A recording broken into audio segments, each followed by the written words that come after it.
Hi friends, இப்ப என்ன video பார்க்க போறோம் அப்படின்னா, உத்தரப்பிரதேச மாநிலத்துல ஹத்ராஸ் அப்படிங்கிற இடத்துல 19 வயது இருக்கக்கூடிய மனிஷா அப்படிங்கிற இளம்பெண்ணுக்கு நடந்த கொடுமை கண்டிப்பா எல்லாருக்கும் தெரிஞ்சிருக்கும்.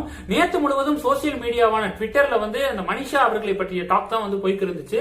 நாடு முழுவதும் இந்த சம்பவம் அதிர்வலை ஏற்படுத்தியிருக்கு. பிரதமர் மோடி அவர்கள் உத்தரப்பிரதேச முதல்வர் யோகி ஆதித்யநாத் அவர்கள்ட்ட நேத்து போன்ல பேசி கடுமையான ஆக்ஷன் எடுக்கணும் அந்த குற்றவாளிகள் மேல அப்படின்னு சொல்லிட்டு அவர் ஆர்டர் போட்டிருக்காரு. யோகி ஆதித்யநாத் அடுத்து என்ன ஸ்டெப் எடுக்க போறாரு அப்படின்னு சொல்லிட்டு எல்லாம் வெயிட் பண்ணி இருக்காங்க. இன்னைக்கு என்ன நடந்திருக்கு அப்படின்னு பாத்தீங்கன்னா, ராகுல் காந்தி, பிரியங்கா காந்தி இவங்க ரெண்டு பேரும் உத்தரப்பிரதேசத்தில் இருக்கக்கூடிய இந்த ஹத்ராஸ் அப்படிங்கிற கிராமத்துக்கு பாதிக்கப்பட்ட பெண்ணுடைய வீட்டுக்கு போய் நம்ம ஆறுதல் சொல்லலாம் அப்படின்னு சொல்லிட்டு ரெண்டு பேரும் கிளம்பி போயிருக்காங்க. போகும்போது என்ன ஆகுது அப்படின்னு பாத்தீங்கன்னா, உத்தரப்பிரதேச காவல்துறையினர் பர்மிஷன் கொடுக்கல. எதுக்காக பர்மிஷன் கொடுக்கல? காவல்துறையினர் என்ன விளக்கம் கொடுக்கறாங்க அப்படின்னா, இப்ப கொரோனா டைமா இருக்கிறதுனால நோய் தொற்று பரவுவதற்கு அதிகப்படியான வாய்ப்பு இருக்கு. இப்ப ராகுல் காந்தி, பிரியங்கா காந்தி இவங்க எல்லாம் வந்தாங்க அப்படின்னா அவங்கள பாக்குறதுக்காக நிறைய கூட்டம் கூடும். சோ அப்ப சமூக இடைவெளி இதெல்லாம் பாதிக்கப்படும். சோ அதன் காரணமாக தான் நாங்க பர்மிஷன் கொடுக்கல அப்படின்னு சொல்லிட்டு காவல்துறையினர் விளக்கம் கொடுத்திருக்காங்க. ராகுல் காந்தி என்ன பண்ணிருக்காரு அப்படின்னு பாத்தீங்கன்னா, ராகுல் காந்தி அவர்களுடைய வாகனத்துக்கு அனுமதி மறுக்கப்பட்டோன்னே அவர் இறங்கி நடைபயணமா போக ஆரம்பிச்சிட்டாரு. பேரணியா போக ஆரம்பிச்சிட்டாரு.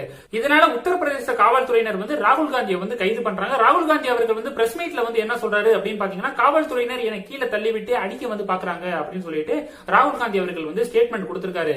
ராகுல் காந்தி என்ன சொல்றாரு அப்படின்னா, இந்த நாட்டுல மோடி மட்டும் தான் நடக்கிறதுக்கு உரிமை இருக்கா, மத்தவங்க நடக்கவே கூடாதா அப்படின்னு சொல்லிட்டு ராகுல் காந்தி அவர்கள் கேட்கிறாரு. காங்கிரஸ் கட்சியை சேர்ந்தவர்கள் ஒரு பாராளுமன்ற உறுப்பினர் எப்படி இப்படி அரெஸ்ட் பண்ணலாம் அப்படின்னு சொல்லிட்டு காங்கிரஸை சேர்ந்தவர்கள் போராட்டம் நடத்திட்டு இருக்காங்க. இதுக்கு பாஜக என்ன சொல்றாங்க அப்படின்னு பாத்தீங்கன்னா, 18 வயதுக்கு கீழே இருக்கக்கூடிய ராஜஸ்தான்ல, அதாவது காங்கிரஸ் ஆளும் கட்சியா இருக்கக்கூடிய ராஜஸ்தான்ல 18 வயது கீழே இருக்கக்கூடிய 2 மைனர் குழந்தைகளுக்கு இது மாதிரி ஒரு சம்பவம் நடந்திருக்கு. இப்ப ராகுல் காந்தி அவர்கள் ராஜஸ்தானுக்கு நடைபயணமா போவாரா? கேரளாவில் ஆம்புலன்ஸ்ல ஒரு பேஷண்ட், கொரோனா பேஷண்ட் அந்த டிரைவர் பாலியல் வன்கொடுமை பண்றாரு. அப்ப கேரளாவுக்கு நடைபயணமா ராகுல் காந்தி அவர்கள் போவாரா அப்படின்னு சொல்லிட்டு பாஜக தரப்புல இருந்து கேள்வி கேட்டுக்கிருக்காங்க. இந்த பிரச்சனையில எந்த ஒரு அரசியலும் பண்ணாம ஜாதி, மதம் இதெல்லாம் மறந்து அரசியலுக்கு அப்பாற்பட்டு அந்த குற்றவாளிகளுக்கு கடுமையான தண்டனை கிடைக்கணும். இனி வரப்போற காலத்துல பெண்களுக்கு எதிரான இது மாதிரியான கொடுமைகள் நடக்கக்கூடாது. அதுக்கு ஏதாவது ஆக்ஷன் எடுக்கணும் அப்படிங்கிறது தான் இப்ப எல்லாத்தோட எதிர்பார்ப்பாவும் இருக்குது. இப்ப நீங்க பாக்குற போட்டோ அர்ஜென்டினால எடுக்கப்பட்ட போட்டோ. அதாவது ஒரு புலின்னு எடுத்துக்கிட்டோம் அப்படின்னா, அந்த புலியில வெள்ளை புலின்னு இருக்கு, சாதாரண நார்மல் புலி இருக்கு. வெள்ளை புலி அழிந்து வரக்கூடிய ஒரு விலங்கினம்.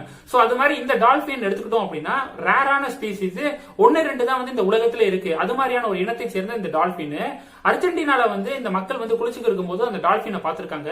இது ஒரு ரேரான ஸ்பீசிஸ், நம்ம எடுத்து செல்ஃபி எடுக்கலாம், போட்டோ எடுக்கலாம் அப்படின்னு சொல்லிட்டு தண்ணியில இருந்து அந்த டால்பினை எடுத்து மக்கள் ஒவ்வொரு ஆளா கை மாத்தி போட்டோ, செல்ஃபி எடுத்திருக்காங்க.